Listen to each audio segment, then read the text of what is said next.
Hello, everybody, and welcome to the Captain Fizz and Mask Guy podcast. I am Captain Fizz. And of course, as always, I am that mask guy. And we have a very special guest, our buddy Andy. Hi. So, we are bringing you the preview to the preview of the fall lineup.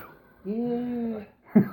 So, we got lots to talk about. We're going to make this quick. We're going to try to make this quick.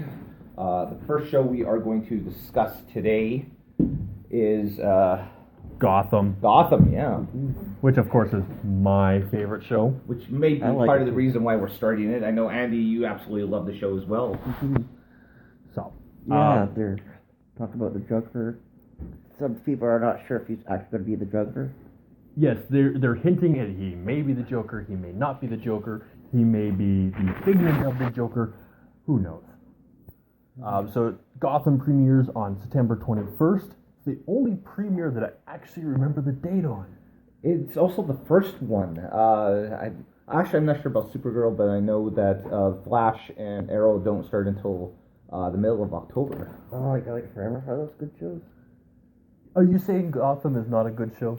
I like Gotham a lot. I just also enjoy Arrow and I also enjoy Flash. Yeah, no. I have yet to watch anything of Arrow, I have yet to watch anything of Flash, and obviously I've yet to watch anything of Supergirl.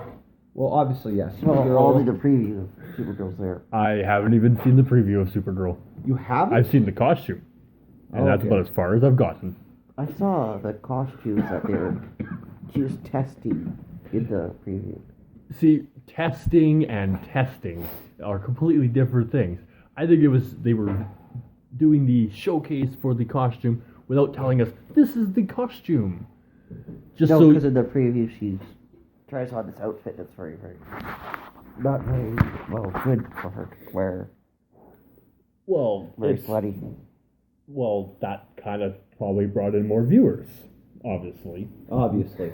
And there was all the talk about, how the cape is important and everything. The cape is never important. It is. It apparently adds some aerodynamics to the No whole capes. outfit. No capes. No capes, yeah. And you remember. Edna mode. Yeah. You know what? Hey, ask Batman. Capes are not important. Okay, so let's get serious here. Let's talk about Gotham. This season is being subtitled Rise of the Villains. Which really isn't much different than the first season when it was the Battle of the Villains. But it's true. But they're going to have more arcs instead of a villain of the day. Yeah, well, and that's... But you had Fish Mooney, and she was pretty much not so much a villain of the day. She was the baddest villain of them all. Well, it's kind of interesting because what we really saw in season one it wasn't just a story of James Gordon. It really was broken down into 4 mini stories. James Gordon, Falcone. well, not so much Falcone, but I mean everything surrounding Falcone. But Fish Mooney, the Penguin, a little bit with Barbara, I guess. But the other one, of course, would be Bruce. And so there was a bunch of little stories, and it's going to be really interesting.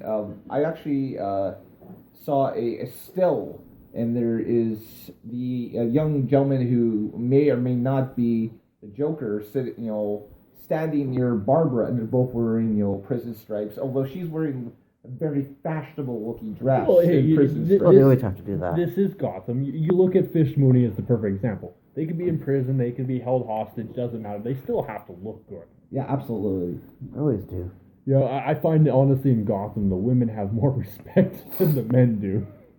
Which is really kind of strange for that era. Yeah, absolutely. I think maybe 2 of the most interesting characters that we're going to see on this season would be Theo and Tabitha Gallivan, who are out to seek revenge on behalf of their family. Apparently they were wrong somewhere along the line. And so, just from everything, Is that Ra's al Ghul? No, this has nothing to do with Ra's al Ghul. Yet. Honestly, Ra's al Ghul, I don't think it's going to have anything to do at all. Yeah, because Tabitha... Is it Tabitha Ra's al Ghul? Well, no, Tabitha is... She goes on to become the Tigress later on. Different. Yes. Yeah. But it could be the same. It could be. It's interesting because I kind of get the impression that Gotham isn't in the same universe per se as Arrow and the Flash are. So Well, I'm not really obviously sure. not, because Gotham is better. Well, there's also a time difference too, because Yes, yes. Flash Yeah. and Arrow are more present day. Yeah, very true. Yeah, and that is true. Because in Flash, in Arrow, you can see some newspaper things that talk about Wayne Enterprise. Yeah, exactly. You're right. They do talk about Wayne Enterprise, although we do know that this present time in Gotham, Wayne Enterprise does exist. It's just run by a committee on Bruce's behalf. Although I think they'd be more than happy if Bruce were the keel over. Which actually, if you go back to the first season, they actually kind of hinted at doing harm to Bruce. So it's not a scenario that's not, been followed yet. But I definitely do think this is the season where Bruce finds his voice and his power and his manhood. Well, absolutely. We do know that I didn't actually write down a name, but the Galavants actually have a ward of their own who becomes a friend there of Bruce's. And so that will be kind of interesting. But I'm really interested to see what Bruce finds in the Batcave, which is what we saw at the very end of last season. I think Bruce is going to find Alfred's pictures. There could be some very interesting. That to me, I think is the most interesting part of this. I'll say this: I'm really hoping that all these hints at the Joker are absolutely wrong. I'd love it if this guy is not the Joker and turns out to be somebody completely different. You can't do everything they did for that character to, how they introduced him and not make him the Joker. Everything of how he was laughing, how he looked, how he smiled, it was the Joker. And I'm completely against that. One of the great things about the Joker mythology is they've never revealed his true identity. But see, he was Because even when he was first introduced, he's the Red Hood, right? Well, that's just it. They do go off and they'll say that he was the Red Hood, but if that I think. But was the Red Hood was introduced- just a guy that the gang just. Well, there was this Just goes a back to patsy. the story of I'm sorry, the Killing Joke, I think it was. Yes. Where Joker goes off and paralyzes Barbara by shooting her in the spine, and you see flashbacks of him as a young man, and he gets tricked into being the Red Hood as a scapegoat, to protect the real criminals from Batman. And he does all this because his pregnant wife, is about to have a baby, wants to raise some money. At the very end of it, we find out that his wife died in labor, and both she and the baby have passed away. But the way that Joker has oftentimes stated, he doesn't even remember what his origin was. See, the thing though is, you got to remember this. First, he's a young boy. Second, he's in a carnival. Third, that may not actually be his name.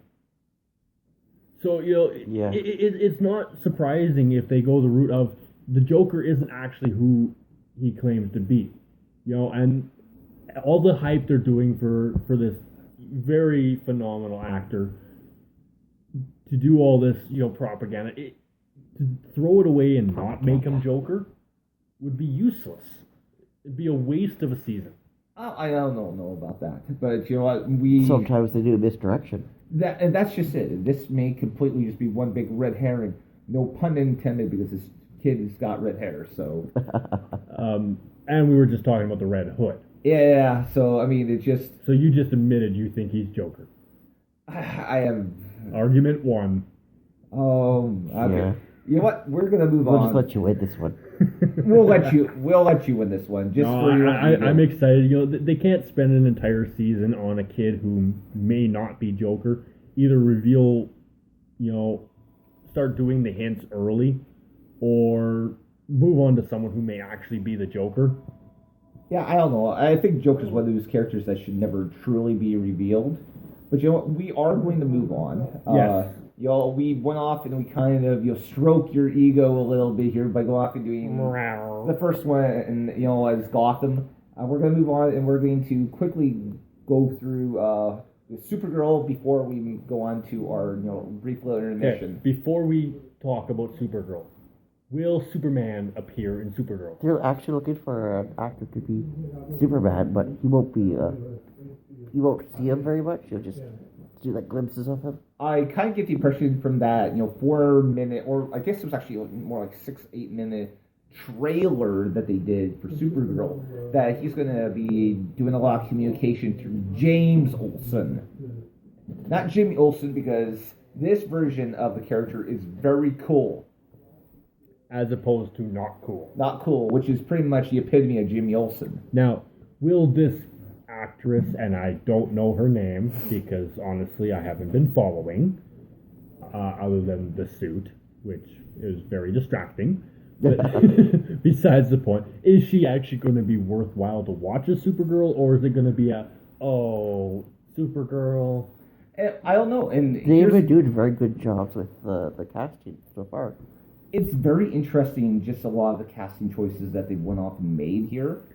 I'll just quickly go through some of this. Like Lucy Lane, who is the younger sister of Lois, will be on here. And for those people who are familiar with the comic books, Lucy Lane goes on to become Superwoman. I know in this series she's being described as being a romantic foil to Kara Zor-El. Foil or fling?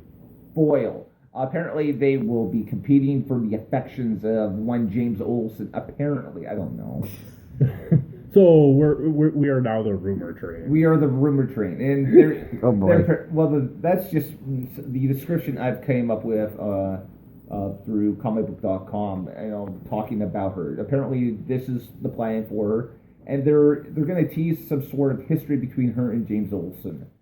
Well, they definitely when you look at, for example, Gotham, you look at Smallville, and you look at all these other TV shows based on comic books and comic book life, they have to make it interesting from, day one, not wait halfway through a season and then make it interesting. This has to be right from the get-go.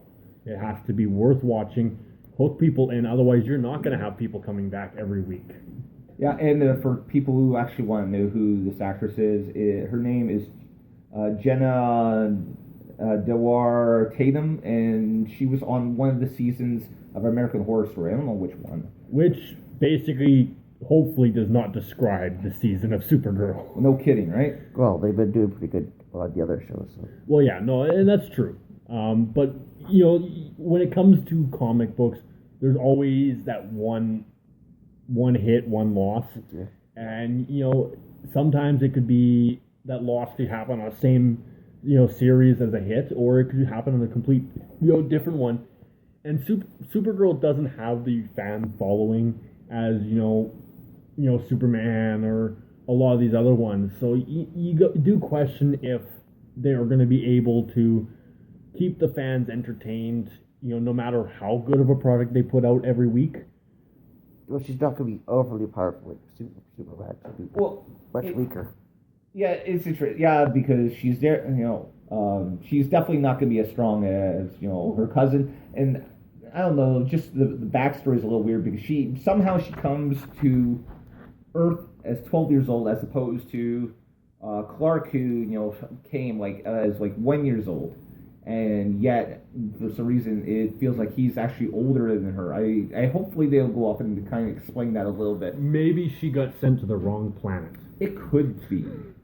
Took a wrong turn at Albuquerque. Yeah, yes. it could Buddy's be. buddy. I know this.